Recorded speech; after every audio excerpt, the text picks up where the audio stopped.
Right, we are live. Hello, everyone. Welcome back to another MENTalk Links Live across Facebook, Twitter, YouTube, LinkedIn. We are live this lunchtime on a Tuesday, and as always, I have a local Lincolnshire champion of mental health along with me to talk about them, their story, and anything that they can throw in the mix as some really great tips and guidance and what they do and how they help people so that we can all kind of learn more. So as ever, as we go along, feel free to say hello in the comments. We'll see them all come up and we'll be able to interact with you guys. And hopefully it'll be a really nice chat. I'll bring my guest in now. Sophie's already here. Hi, Sophie. I'll bring my guest in now and we'll get chatting. So let me press the button and bring him in. Mark, hello. Hi, John. How are you? Yeah, I'm good, mate. How are you? I'm all right. Thank you very much. Hi, Sophie. Yeah, Sophie's here already. Eager. That's good. I like that. And Moira is here as well. Says, hi, Mark Marsland. Big green Hi, Moira. hearts. Hi, Wing Lady. Nice to have you on board today. Yeah, we'll probably get loads of hellos. So before we get stuck in them, I'll get straight to asking all the questions and getting chatting. So always the best place to start, Mark. Tell us about yourself. Tell us about your story, how you got to where you are, what you do now, what's great about you, I guess, and what's great about what's happened to you in the past. And yeah, just tell everybody a bit more about yourself. Okay. Well, we all have a story, and each and every story is unique to ourselves. My story, I guess, that brought me into this position, into being the person that I am now, helping many other people, kicked off in 2011 when I was in a very, very dark place. Life took me to that place, and it never takes you there straight away. It always layers over time. Yeah. And over time, I'd become more and more withdrawn. Started to do something that I'd never done in my life before, which was internalize. And when you start to internalize things, instead of talking openly about them, they push deep down inside and they begin to fester, and they create their own issues and their own problems. As anybody that's been depressed or suicidally depressed or anxious will know. So on the 16th of August 2011, I'd made my mind up that was the end of me day. So that was the day when I was going to walk off this earth and say goodbye to it, because I was in such a dark place and felt so ugly, worthless, small, insignificant. The word that I used to describe myself at that time really is invisible. And I decided that I was going to hang myself. And I took that walk. It was a beautiful sunny day in August, and there was a light breeze blowing. It was a beautiful blue sky. I walked down to my lake and the oak tree at my lake. I pulled a bench up, tied a noose around my neck, and beat my chest, opened my arms to death, and said, come get me. I am not frightened of you. Let's embrace. Take me from this place. Take me from here, because I can't stand the thought, or couldn't stand the thought of another day, another moment, another hour even feeling that way. And on that walk, I thought about things that I wouldn't see. I thought about books. So it's amazing what goes through your mind in those last moments. I was fully prepared. I had a 6-hour window. There was no coming back. There was no cry for help. I'd written the hardest letter that I'd ever. I think I might have lost.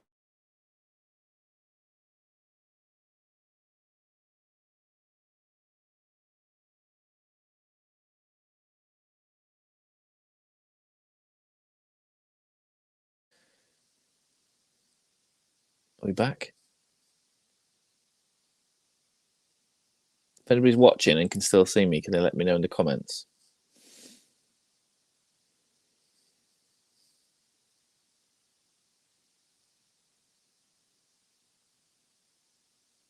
Feeling like I've lost Mark, if anybody's still watching. Or is it me that's gone? Oh, you can still see and hear me. Has Mark gone? I'm assuming Mark's gone. Yeah, he's gone. Right. Okay, hopefully he'll pop back in. He's disappeared. Must be a signal thing with Mark. Hopefully he's on his way back. I've just got to kind of wait now. This is the awkward bit. Well, hopefully the guest will hop off and hop back on, noticing what they've done. So I'll keep an eye out for Mark returning. Thank you for letting me know, though, guys. Yeah, just. Oh. Rob says normally does this for dramatic effect. But he might well have done so. Oh, he's back. Okay, right. Let's try that again. Hello, Mark. Are you back? Hello. Yeah, no idea what happened there. It's all right. We had a few nice comments from people saying Mark's frozen, and then Rob Markley said Mark's frozen. He normally does this for dramatic effect mid-story. So yeah. I think I don't know about everybody else, but I got to the bit in your story where you would still walk and you still having those thoughts before you went through with it. So sorry. It's okay. Yeah, and it is amazing what you think about. I thought about books that I wouldn't read. I thought about films that I wouldn't see. I thought about grandchildren that I wouldn't bounce on my knee, and I thought about my son and the man he was going to be, the man that he'd become. But none of that was strong enough. None of that was powerful enough to stop me from doing what I was going to do. I was that dead set, and there was no drink involved. There were no drugs involved. There never were. I was just in a place where the situation that I was in created that version of me that was stuck and diminished and shelled out.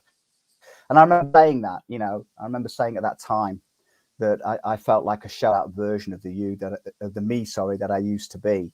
And I just couldn't bear the thought. It was almost when that anxiety and depression hit me, I felt like Superman facing kryptonite. It just feels like everything's being pulled away. You just lose all confidence.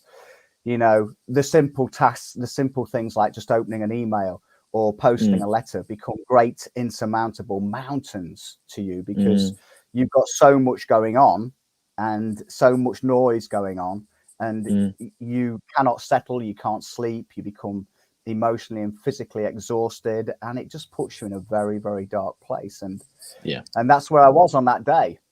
And to cut a long story short, some really profound things happened to me in that moment and in the day after. The cord luckily broke. I was ambulanced into Lincoln County Hospital. I was blue when I was found. I still had that cord around my neck. And I came to Lincoln Hospital to the sound of my mother wailing. Marky, what on earth has happened to my son? What on earth has brought him to this? Of all my children, never, ever you. They're the first words I heard. And they've always stuck. And I didn't realize at that time, John, that it was like the umbilical cord breaking on my old life and being reborn into a new one. And it's not until you down that road looking back that you realize, why things happen and what they lead you to. I always say, and it's a truth that's borne out with my clients. It's a truth that's borne out with myself, that whatever is happening in your life right now, trust in the fact that it is always leading you, however bad it is or however bad it seems at that time. It's always leading you to somewhere else, something else, or someone else. Sometimes all three. And that's certainly been my story. Brill, that's lovely. Thank you so much for that. So what between then and now, like what's got you to where you are, and what do you do now, I guess, for those that don't know, and kind of. Yeah, so I'm a life coach and hypnotherapist. I have a lot of tools in my toolbox, BWRT, havening, NLP. I specialize in all of those techniques, as well as hypnotherapy, and just bring in my own experience and my own tools in as well.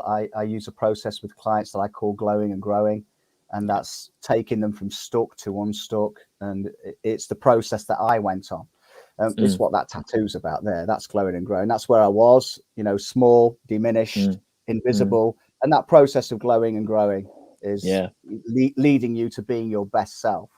And from that, I wrote a book called Dying to Be Happy, Embracing Death, Finding Life, which has gone on to help many, many hundreds of people worldwide now. to take that journey with me. And then from that, I created the page, Mark Marsland, Glowing and Growing Together.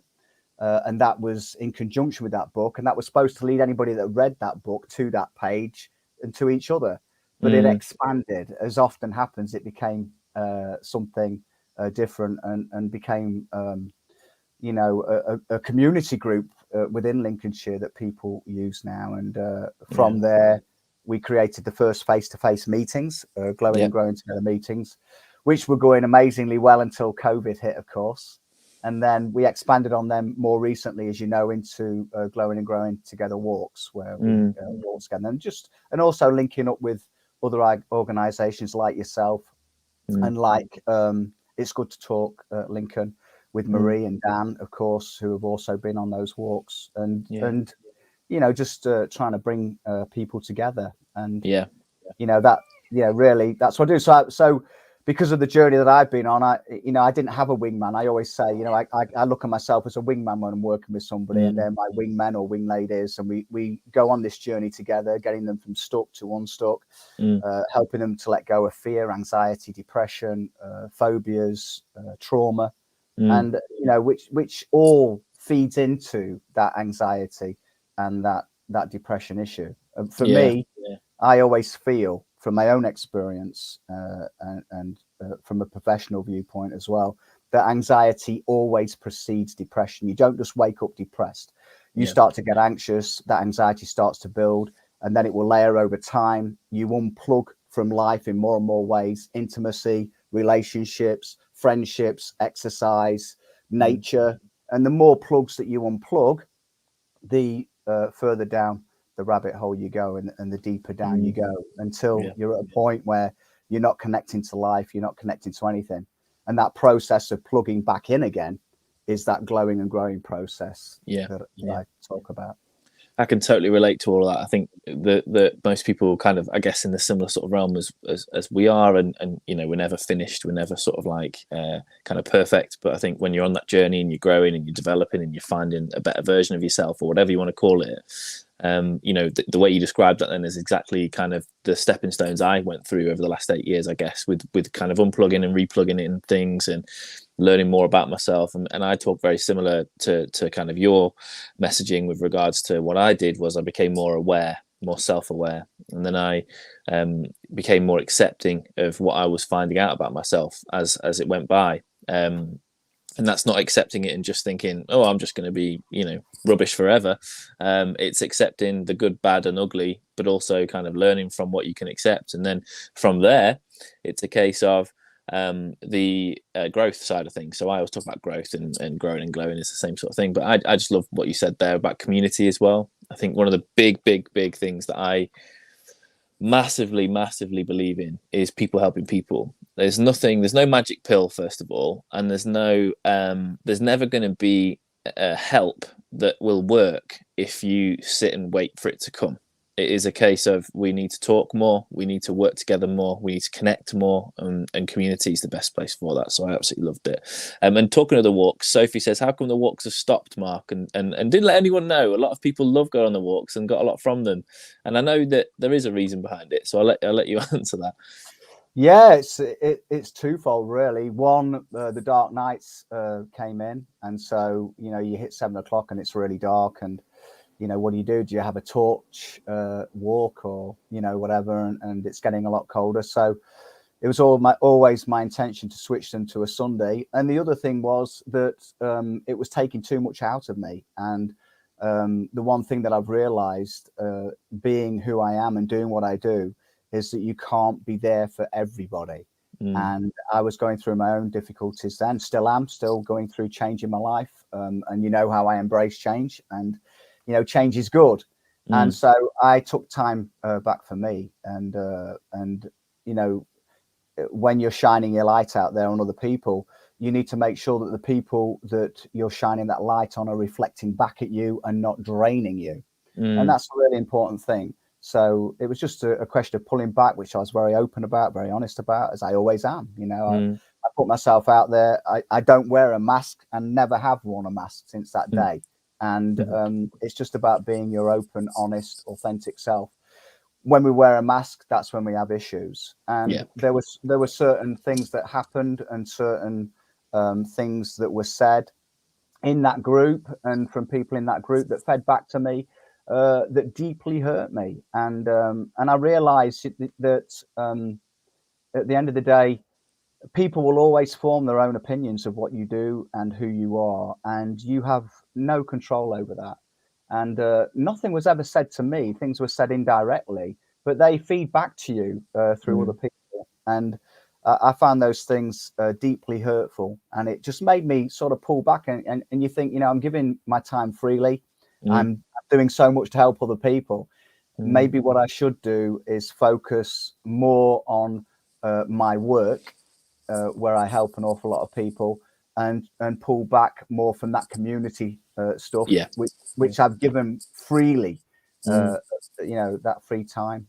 I think you've got to find a bit of balance sometimes, and I think there is a bit of requirement to fill up your cup as well. That famous saying we always say, because if you would run in these, you drain it, you know, if you drain it, you go to drink from the cup and there's nothing there. And the walks could turn into horrendous things if you were not really there, if that makes sense, and you weren't really able to support and help people. So, I mean, the other thing is, it is a community, and I think, you know, I don't think Sophie will mind me sort of jumping in and saying this, but that group, you know, there's people within that group. Liz is trying to run things, and there's other people there that will try and get the walks going when we can. And you know, the Lincoln's Good to Talk walks are always really great as well. But and I'm sure as people just run more walks here and there, I'm sure you'll get back into it.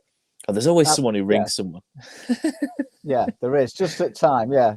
I got knocked off my bike recently, off my motorbike, and that was the insurance company. Yeah. Oh, was it? Oh, sorry. God, hopefully it's nothing. Hopefully it's good news. Yeah, I hope so.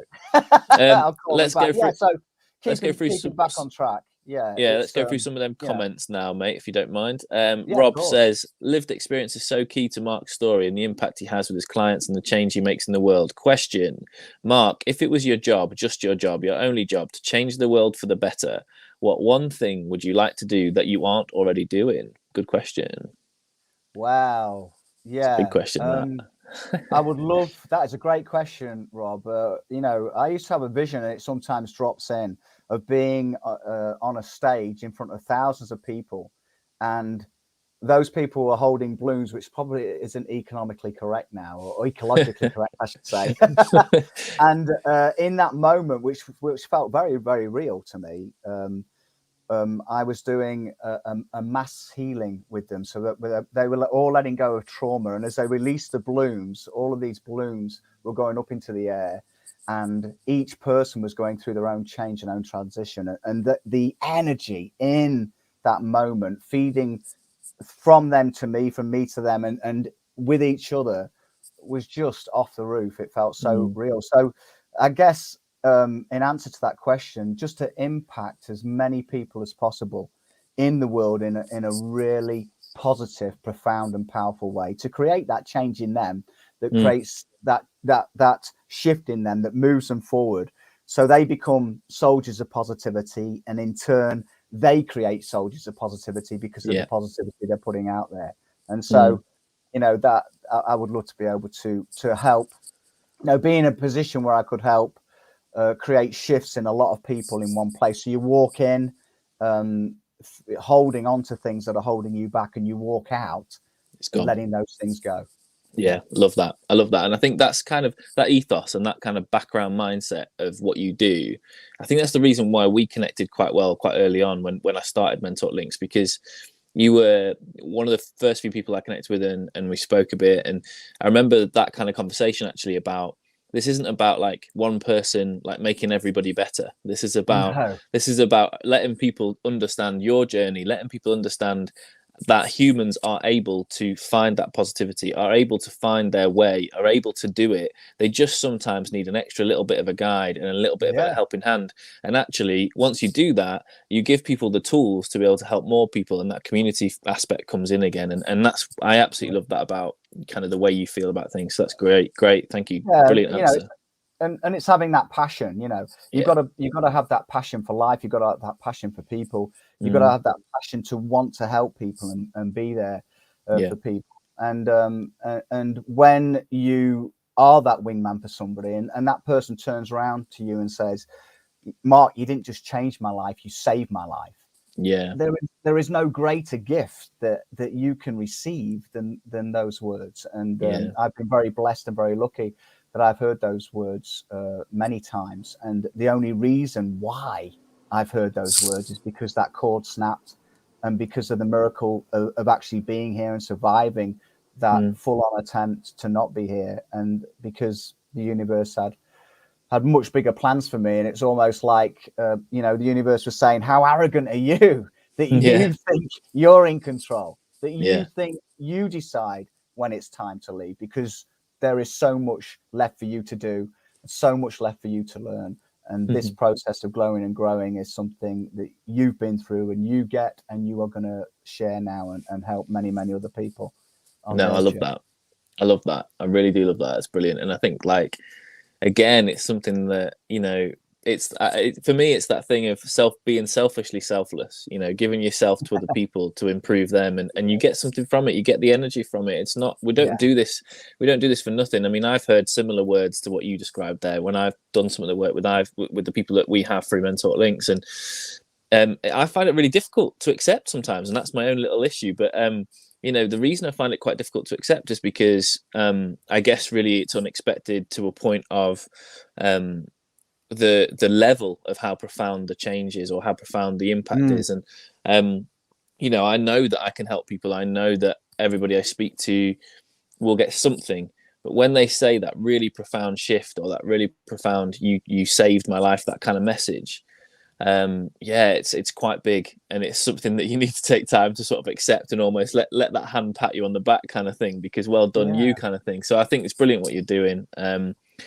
Big Man Beard are here, and I see you wearing their hoodie, so thank you for thanks, Sal. Bit of advertising. A true and honest person with a inspiration to many. Yeah, big you really are, and so are Big Man Beard. Sal and Lucy are brilliant as well. Sal, what a great man. He got in touch with me when I was going through a bit of a tough patch, and just said thank you for all you do, and everything that you've done to help so many others. Please, can we send you a hoodie? And I wrote back to him, and the words that are on here, actually, I don't know if you can read that. Can you read that? Yeah, be strong, be kind, be humble. Be you, be strong, be kind, be humble. Yeah, be you. That's exactly. Yeah, brilliant. Be strong, be kind, be humble, be you. And those words should always resonate with everybody. Be strong, face what life is throwing at you. Be humble in everything you do. I always, like you, I always deflect. Somebody will say those words to me, I'm humbled by them, and I'm so blessed to hear them. But it's you that's working the miracle. It's you that does the magic. All I'm doing is passing you that wand, and all of that changes in you. And I'm just a facilitator. I'm just a messenger that helps you to get to where you need to be. And it is a powerful message. And each transition and each breakthrough is unique to each individual, and as is their story, as is the approach. And it's just about being able to facilitate that. And we, in our communities, Big Man Beard, yourself, Marie, Dan, all those people, of course, Liz, and all those other people that have stepped forward and stepped in, with that glowing and growing tribe, with those walks, with the obviously that I'm very big into cold water immersion. So Moira's posted a comment about that. She said that Mark's been massively helpful to me. She's been very complimentary. She said that she's very grateful, you've helped her to find herself again, which is lovely. But she also said cold water dipping is the best, Mark Marsland. So talk to me about cold water dipping. Okay, so part of what I teach my clients in that glowing and growing journey that we take together, I always end it with our glowing and growing morning routine. So everybody gets a routine, because for me, it's not about taking something away or helping somebody let go of something, whether that's grief or trauma, anxiety, depression, whatever it is, or those things that feed into that and make that person depressed. But it's also about making sure, from my perspective, that they've got the tools then to deal with life when it throws something else at them. And so I give them a glowing and growing process, which enables them each and every morning to go through a routine that connects them to positive energy from so many different areas. And one of those things is taking a cold shower. And so we take that shower, you get into that shower, but you say affirmations in that shower, positive affirmations that you can either use mine, the ones that I use every day, and many hundreds of people do, or you can facilitate your own and come up with your own that connect to you in that very special way. And then you step into a moment in your life that connects you to something really, really positive. And all the time, the cold water's hitting you. Imagine the cold water hitting you on the back of the neck, just here. And you are exposing yourself to that cold water. But at the same time, you're connecting to this positive energy that you're connecting to in the affirmation that you say at first, and then stepping into your unique space and place. So for me, I do this. This will make you laugh. So I'll say, it's coming, it's coming, it's coming. Boop. It's coming, it's coming, it's coming. Boop. It's coming, it's coming, it's coming. Boop. And each and every morning since 2011, I've done that. I'll do that for the rest of my life. And I'm connecting to my little 18-month-old boy. And as I'm saying, it's coming, it's coming, it's coming, he's like, and then I just touch him on the nose, boop, and his face lights up in the most amazing, beautiful grin. And I am connecting and reconnecting to that energy every single day. Now, I have another client who lost 2 dogs that he loved. He went through the trauma of that. It nearly cost him his life. I kid you not. I mean, so devastated was he. But every morning he gets into the shower now and he can't wait to get in there because he greets them. And he strokes both of their heads as they're by his side. And he says, morning, boys. Morning. And he's connecting to their energy, connecting to him. And that positive energy is real. In the same way that if we take that metaphorical thought brush and we dip it into a negative thought, we paint ourselves with that negative thought. We paint ourselves with that anger or frustration or pain. And so just by training yourself every morning as one small part, it's just one small part. The shower part is a small part of that routine, which takes about 10 minutes, and it layers up and gets more and more positive. But in that, just in that shower part, you know, you're just connecting with that positive energy, and it really does work. And then we take that out over time. I expanded on that and then took it outside. So into lakes, rivers, and the sea, and just going into that sea and that cold water exposure. And then you can do it on your own. I mean, I love to do it on my own. You know, you don't need to do it with anybody because you're connecting to nature, connecting to you, connecting to life, connecting to you, connecting to energy, connecting to you. And it's that energy. That's where life is. I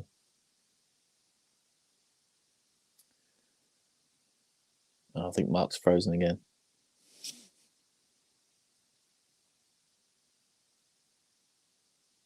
Oh, yeah, definitely frozen. Is this dramatic pause in the middle of this cold water explanations? Are we still here? Is everybody still here? Can you still see me and hear me?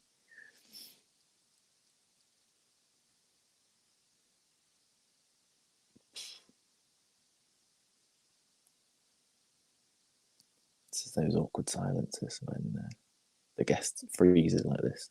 Yep. Thank you, Sal or Lucy, whichever one's here. Oh, there we go. We're back. We're back. Yeah, that's what I was saying. Woo! Was it a really good face? Was it like, you know? No, yeah, you were literally like it was mid-sentence, mid-flow. Brilliant. Excellent. So yeah, as I was saying, you know, you're never going to get it connected to a car or a Rolex watch or a house. I mean, the house you can connect to the house and paint some beautiful memories in that house and remember the joy, but that's with people, not with things. So connecting to life, connecting to you, that's where real energy is. You know, you'll remember that first kiss, you'll remember that sunset, you'll remember being with that special person or climbing a mountain and earning that vista view at the top that feeds that energy back into you. So you're connecting to energy in the water, and that cold water is scientifically proven to help build your immune system, to help with any kind of circularity issues and problems.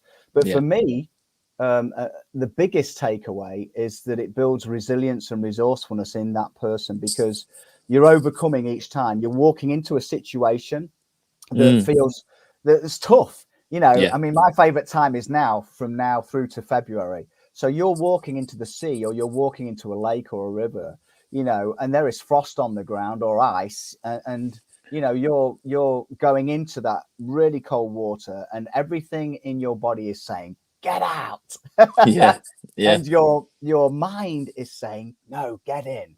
And it is painful. You know, there's no getting away from it. That when you walk in there, it is painful, but not in a debilitating way, but it's numbing.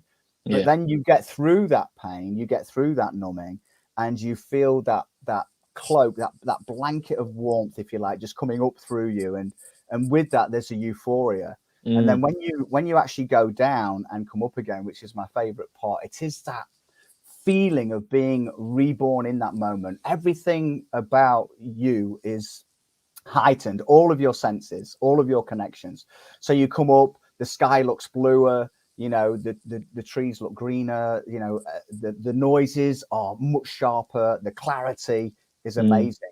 And the biggest takeaway for me, other than building resilience and resourcefulness is in you, because you're teaching that and overcoming that in the shower every day, and then you're magnifying that 100 times more outside in the water. So it's teaching you to push through things that are uncomfortable every day, until so you can face every challenge then in your life that comes your way, because on the other side of that pain is euphoria, and you earn it. You've got to go through that to get to the other side. And so it's just a great, you know, and then of course there's all the actual health benefits. It burns fat, it speeds metabolism, it's great for your skin. You know, I mean, I'm 70 years old. I mean, look at me. Yeah, right. Yeah, no, I can add to that. I'll add to that with a little bit of kind of tiny bit of experience and a tiny bit of knowledge. You know, I obviously heard about this sort of thing via, you probably know, the Wim Hof method of all the ice kind of baths and things like that. So I know about the science behind it. I know about the kind of lots of sort of people who believe in this kind of thing. From a personal perspective, and from a perspective of I guess somebody getting into this, you know, the way I tell people about it and the way I describe cold water anyway is, you know, just, it's almost like dip your toe, but metaphorically dip your toe, because, you know, you get in that shower, like you say, and you give yourself 30 seconds under that cold blast. And I'll tell you something now, my affirmations aren't as clear as probably some of yours. They're probably laden with swear words, but it's whatever sort of gets you through that 30 seconds and keeps you going. But the biggest basic thing that you get from it is that awakening, that kind of feeling of being awake. And, you know, it does really refresh your body and get your sort of energy pumping, your blood flowing. And, you know, actually what you were describing in sort of it being a bit of a metaphor where you could take it into different lives, that building that resilience of going, look, I did this, so I can go and do that. You know, essentially what we don't do enough of, and what a lot of people who don't do enough of when they follow Wim Hof and all this kind of thing, is they don't reflect on what they're doing, like you've just described. They don't reflect on it and go, look what I just achieved, look how hard it was and how much I got out of it. You know, it's that, you know, it's ridiculous really, but I call it quick journaling. It's that quick journaling, that awareness piece where you journal something in your head really quickly and in a monologue, reflect on it really quickly. Don't spend ages going through your day like nothing happened. Like, quickly sit there and go, this was great. I'm great for doing this. Let's move on and let's actually get something from this, and energize yourself a bit with it, and realize that is applicable elsewhere. You know, you can use that resilience elsewhere. So I love that kind of thing. And I'm yet to do a lake dive, a lake dip, but I will. I have promised you that I will come out one time soon when you do it. So I will. I'm a man of my word, so I'll definitely sort that out soon. Definitely. And it's Moira, that, you know, Moira says she remembers her first dip and it was amazing. So there you go. If I Moira remember. It's amazing, I'm coming. I'm coming. Yeah, and she's doing an amazing job, you know. And as she will say herself, she never would have believed that she would be that person that would be getting into the water and doing that. But there she is, and she's keeping it up. I mean, she's unfortunately been injured recently, but she's coming back from that now. So it's great, you know. And the you know, the vibe in the tribe, it's a great tribe with a great vibe, Cold Water Warriors, you know, because we all have a love of nature, we all have a love of life, and you connect to life connecting to you in the water. There is no doubt. Absolutely. The biggest takeaway from a mental benefit or emotional benefit, because, you know, I don't like to say that word mental. I don't think mental is the right word for us. You know, emotional health, emotional well-being. you know, and the biggest emotional and physical takeaway, I think, is that you cannot be in your head and be in the water. You cannot. It's impossible. And so, you know, it is taking you out of your mind and out of that anxiety, and the connection in that moment is so real and so powerful. And that's the thing that keeps bringing people back and brings me back. You know, I could be having a tough day, or be feeling pretty jaded, or you know, I can feel a dip in my mood or my energy. I can get in the water and be absolutely pinging again when I get out and ready to. And that's a big takeaway. Yeah, big time. And I think it's one of those things, isn't it, that you, like you said at the start, you know, your toolbox, your official toolbox, you know, what people get from things like this and practices like this is they start to build their armory of things that they can do. Like you said there, you're having a bad day, you start to build up things that definitely, you know, will definitely have a positive impact on you. Cold water dipping might not be the thing for you, but you know, it's trying those things. And I always have this phrase, I say there's no such thing as trial and error. It's trial and trial and trial and trial and trial, and keep trying until you get something. You know, there's science behind that as well, you know. There is something, I can't remember the exact number, but apparently there's a number of tries that you should give everything before you give it a proper definitive answer. I think it's 5 or 6. So it doesn't matter what you're doing. It never just do it once and then just go, nope, not going to do it anymore. So something I sort of talk about when I'm giving people lots of options, because I never, again, going back to that magic pill thing, I never say, look, this is going to help you, this is going to be perfect for you. I say, look, try this. This is a load of options. Give it a try. And I think that's it. You know, it's seeing that failure is winning, because every time you fail, you are taking a step closer to winning. You know, and you have to do. You know, it's all about overcoming. It's all about trial and error and pushing through those things. You know, if you don't jump in, you're never going to know, and if you don't step in, you're never going to know. You know, the easiest thing in the world is to say no, I can't do that. You know, and that's not how you build resilience and strength and resourcefulness in yourself. And you have to push through those uncomfortable things and expose yourself to those things to learn about you. You know, that's glowing and growing. Ever evolving, ever trying new things, you know, reading new books, trying new things, going to new places, meeting new people, being part of something. You know, if you're not a part of something, then you're a part of nothing. And if you're part of nothing, you're never going to be part of something, you know. And it you know, it is about realizing that you know, we are a very, very tiny piece of a jigsaw connected to something so amazing, so much bigger than us, that for me, it's that realization of that always makes me think, how can I ever be alone? How can I ever truly be alone when there is so much to connect to? You know, and through my journey and that realization and that insight, that inner sight that we all have, it's that realization that there's nothing to fear. You know, when you realize that there's nothing to fear, and you step into you and let go of all those debilitating things that stop you from being the best version of you. And I think the best thing you said there is, you said it a few times, is that stepping forward, that stepping into something. Like, I feel like Sophie's exactly right. She's commented here saying there's no harm in trying. There is no harm in trying. What you get from trying is 2 things. You get one of 2 things. You get something goes wrong or it doesn't work and it's not a good thing. And essentially that's no harm. That's a really great thing to laugh and smile and clap about, because you know that you never want to do it again. So you can chalk it off a list and never have to go back there. So you've won. You've got a building block there where you know you don't need to go near it again.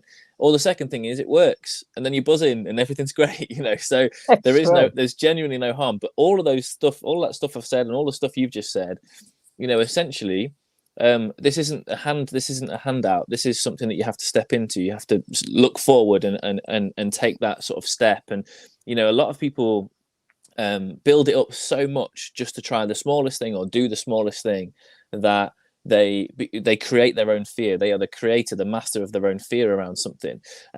When in truth, if they just were able to see that there is nothing to fear from it and no harm that will come of it, there should be no fear, like you say.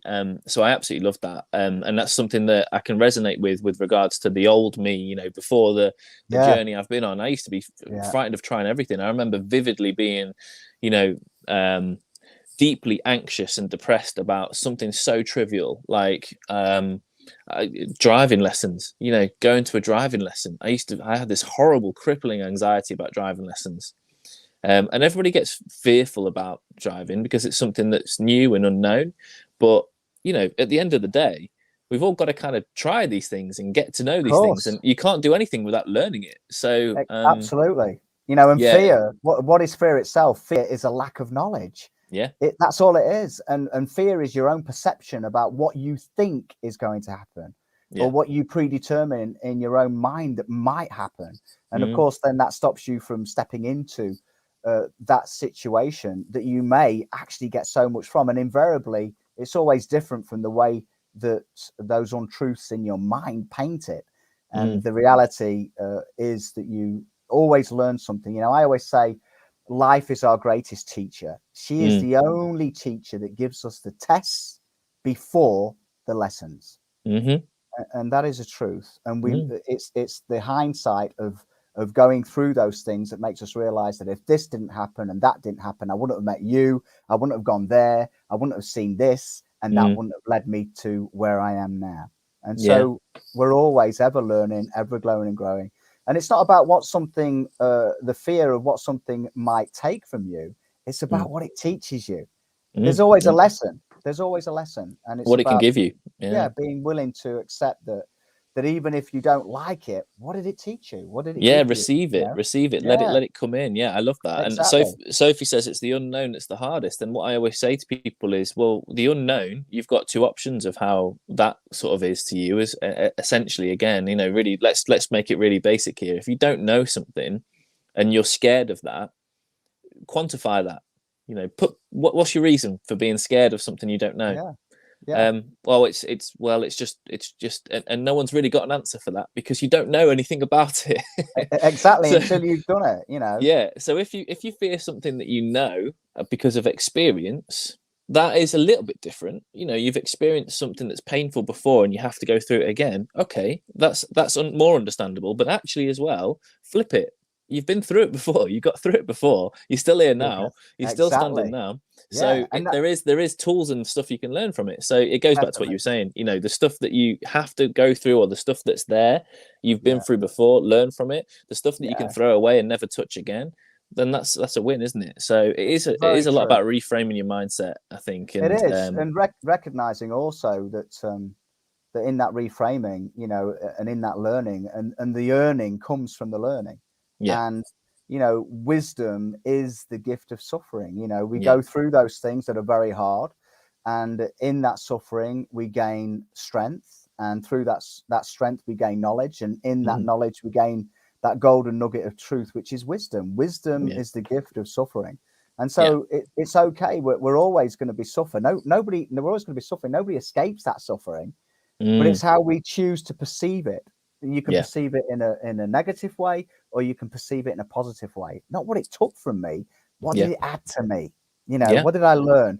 And that wisdom that you gain is then there for you to share and help other people. This is why we do what we do. This is why all people do what they do, because we've all been through this journey, and we all choose to give back because of the suffering that we've been through, to help other people, to be those wingmen and wing ladies, putting our hands out and saying, hey, take my hand. Here it is. I know you. I feel you. I've been you. I'll help you down this road because I know where it goes, and let me illuminate it for you, because there was nobody there to do that for me at that time, but I can be that person for you now. And that's a huge takeaway. So for me, when I was opening my arms to death and saying, in looking death in the eye and saying, come get me. I'm not frightened of you. Let's embrace. Life at that moment, or death at that moment, I should say, said to me, I'm not taking you today, Mark, but now you must say those words each and every day to life. And so that's where I am every day. I'm opening my arms to life. And that's where the fear is for me. The fear is not in death. I don't fear death at all. Death is just another transition. It's an exciting one. It's a journey. Actually, what I fear is not connecting each and every day to life in that way, by beating your chest and saying, come get me. What can we do today? Who can we help today? Where can I go today? How can I test myself today? How can I be a better version of me, helping somebody else be a better version of them? And that's the message. And that's the big takeaway that we should all have, for however long we're here. It's not about connecting to fear. It's about connecting to life and recognizing that the fear is just you stepping in the way of yourself and stopping you from connecting to life. And life is where the joy is, connecting to people, places, new experiences. Get excited about doing something new. Get excited about pushing the boundaries. Don't fear it. It's a really, really inspirational way of describing it, I think, and it's really nice to hear. And I think my big takeaway from what you keep saying is that we have a choice. We have a massive choice in everything that we do. We have a choice of our perceptions of all of this that we've been talking about. We have a choice of whether or not we let the subconscious, or whatever you want to call it, the things that are there and just there, take control and take over, or whether we tell them to get lost and just control our thoughts and our processes. And I think that I've been in a position before, so I can relate to the majority of the human race when we know that at certain times, and if not a lot of the time, we feel like we're out of control and we don't have a choice. And that is just the conditioning, the culture that we live in. That is just the way that things are. And that in itself is nothing. It's meaningless. What we do actually have to say when we sort of say those words and write them down, that this is the way things are, this is the culture, this is the people around us. Well, okay, we can change all of that, or we can ignore it.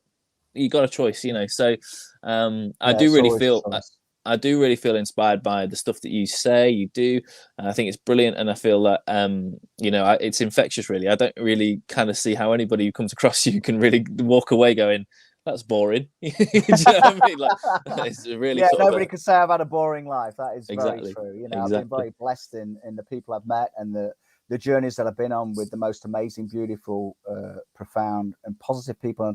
And every single person that you work with, every single person that you stand in front of, every single person that comes up to you after a talk or after a session and says, thank you, you've changed me, you've helped me so much. They don't realize how much they're helping you, because each person always brings something. You're always learning something from everybody else as well as what you're earning and learning yourself. So there's always so much for you as a human being to take away from another person, and so they're adding to you as well as the fact that you're changing and helping and adding to them. And we're talking about perception. There's a really good expression, train of thought, and I often use that analogy with my clients when they are thinking in a negative way, by just saying, don't catch that train. Don't catch that train. When that train pulls into the station in your mind and that train says negativity city, don't get on it. Don't catch that train. It's not your train. It's not even on your platform. It's somebody else's train, And when it says positivity rules, or when it says, Happyville, get on the train, because you know where the destination is. So don't catch that train. You don't have to engage with that thought. You don't have to let it take you to a negative place. And when that little flickering flame of that negative thought lights up, you don't have to chuck another negative thought log on it and make it bigger, and then another one, until it becomes an inferno, which in turn becomes anxiety. That is anxiety. And it's just not allowing that. If you turn your back on that flame, like any fire, if you don't feed it, it will simply go out all by itself. Or you could get your positivity hose and just put it out. Simple as that. Grab your positivity hose. There's a great analogy. And just douse the flame. Douse the fire. I reach for my positivity bat, of course, and I give that a swing and just smash those feelings out of myself. So pull it out, smash it away, clap it, put it in your off it bucket, whatever. These are whatever all works. pattern interrupts. Whatever works, for you. And it's pattern interrupting that behavior that leads into that negative thinking that will spiral you down into depression and negativity. So the answers are always in you. You are the key. You are the key. And all that we do and all that therapists do in many different ways. Now, I'm not, counselors will go deep into an issue and dig, which I don't do. I'll find the problem, where it emanates from, and then pull it out. Then let it go. Let that emotion physical, mental, and emotional connection to whatever it is. Let it go, so you can move on quickly. So, a lot of my sessions, are based around 4 or 5 sessions and very quick change. So whereas, not saying I don't see people, I have people that I've been seeing now for 3 or 4 years that keep popping in because they like to, and it keeps them grounded, and they like that energy and positivity, just like to keep in touch. But ultimately, it's about, great therapeutic intervention should always be about feeling good every time you leave the room, not feeling worse, and so it's about, when things are changing, when things are happening, and it's about that connection, always moving forward. And energizing people to do it themselves, I guess. And I know that sounds ridiculous to say, do it yourself, but it's about, I always call, you say about kind of your wingman, wing lady thing. And I love that. But I always say to myself, I'm the jug. I'm the jug. I'm leading the horse to water, but I'm a jug. I'm not going to push your head in. I'm not going to dunk your head in, but I am going to give you a jug and give you a helping hand. And if you still don't want to take the water, that's okay. It's just, I'm here to try and help that. And just touching on what you said, about kind of pattern interrupt. We talked about that on Friday at one of our dads and lads sessions at Active Arena. Oh yeah, shameless plug, and we're going to work on that going forward. Nothing wrong with a shameless plug. Yeah, and actually, just to reflect again on kind of the stuff that I've doing with the speakeasy, the online groups, and the different things that we've been doing, all I've ever come across since I started all of this, and I say this with no kind of fakeness or cheesiness or whatever you want to think it sounds like, I have gotten so much from the people that I am helping, or the people I'm enabling to help themselves. It is incredible the amount of experience that I can glean from these people who are just like me and you, but also incredibly unique, and at the same time going through incredible stuff and showing that they're unaware of the resilience and the strength they have. And I find it really inspiring to come across some people who I have done. In fact, all of the people I have done. And it really is a takeaway. I sit down sometimes and I reflect, and I talk to my wife and I talk to my friends and stuff, and I say, oh, this guy that we worked with the other day, he's doing this, and this, and it's just unbelievable. And all I said was this, and this, and this is what he's doing. And look, that's great, but actually what he's doing anyway is so fantastic. He has no idea. And it's like, sometimes it's just like turning a mirror on somebody and going, look at this, like, this is fantastic. So we gain so much from those people we help, because they are resilient, they are resourceful, they are finding a way, and everybody has their own unique perspective and perception on things, and we're ever growing, ever learning. Exactly. And, we're, not only do we become the teacher, but we will always be the pupil as well. I think the older that we get, the wiser we get, the more learning we've been exposed to, the more suffering we've been exposed to, the more wisdom we glean, the more of the teacher we become. I'm way more of a teacher now than I was 10 years ago. And 10 years from now, I'll be even more of a teacher than I already am. That is growing and growing. Yeah. Anyway, I'm going to let you go, mate. Thank you so much for your time. Moira, one last comment. Moira says, Mark has helped me remove so many hooks in my life I never thought would leave my thoughts. So, I mean, that's just a fantastic testimony to leave with. Moira's been massively helped by you. You've changed her life, definitely. So keep doing the amazing stuff you've done, mate. Keep doing it all day, every day, like you are, and keep looking after yourself. And we'll catch up soon. And hopefully everybody got something from this, and we'll speak soon. Take it easy, mate. Yeah, no, thanks for having me. And, also, like you say, if we can change and we can affect just one person through this talk, then it's a talk worth having. And exactly. So thanks for inviting me. Thank you, mate. Take care. See you soon. And you, all the best. Cheers. Bye-bye.